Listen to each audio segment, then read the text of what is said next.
Hi guys, I just wanted to record the example problem we're going to do in class, just so if I go too fast, you don't get everything written down, you can have it in front of you, or if you're absent, you can still access the example. So I'm going to go into present mode, and we're going to start this problem. I'm going to move me up here out of the way, okay?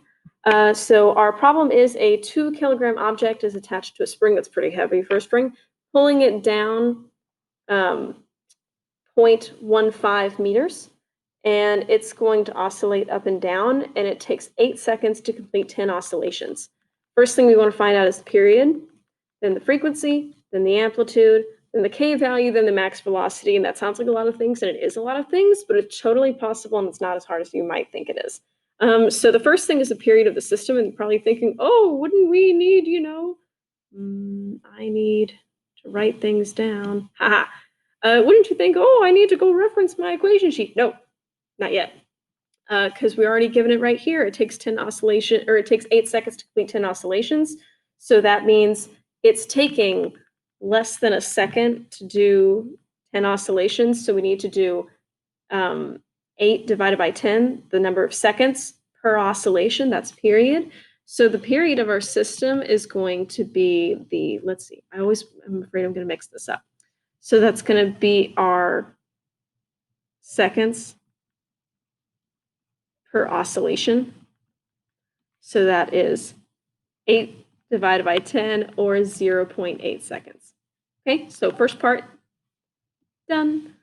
Okay, second one is our frequency. Now you do need to know a formula, and you need to know that frequency is 1 over the period. So I'm just going to do 1 over 0.8. And that is, I've already done this problem, so I have to go look, 1.25. We need a unit, and that unit is hertz. Okay, ding, frequency done. What is the amplitude of the system? Guess what? We don't have to calculate anything because it tells us, saying it's pulling it down 0.15 meters, which is pretty big. That's 15 centimeters. So we're gonna pretty big for a spring. Pulling it down 0.15 meters, that is its maximum displacement. That is its amplitude. So we're given it in the problem. We know that the amplitude is 0.15 meters. Done. Ding. Okay, now we want to know the K value. Now we're going to need a formula, and probably not one that you can memorize off the top of your head right away.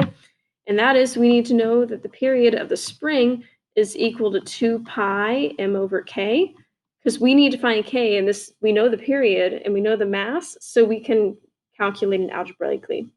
Algebraically. I'm struggling, y'all. It's after school. I should be home, but no, I'm here. So I'm going to manipulate this equation to get k by itself. So first thing I'm going to do is divide it by 2 pi, so t over 2 pi. And then I'm going to want to do the square root inverse, which is squaring, and that's going to leave me with m over k. But I want k by itself, not 1 over k, so I'm going to invert everything. So this is going to become 2 pi over t squared is going to be equal to k over m. But I don't want k over m, I want k, so I'm going to multiply both sides by m. So I'm going to be left with k equals m, 2 pi over t, and the 2 pi over t is squared. When I plug in my values, that's going to be 2 times 2 pi over the period, which is 0.8. When I square that, that's going to give me a k value of 123 newtons per meter. Ding! Not that bad, just some algebra. Last one is maximum velocity of the system. This one you actually need some information about the physics of what's going on. So we know that when it's at its maximum displacement, it's going to have its maximum potential energy, because all of the energy of motion is going to be stored in the spring, so that it actually has some energy to get back into the motion when it's moving. So when it's at its maximum velocity, that's going to be at the middle point, right?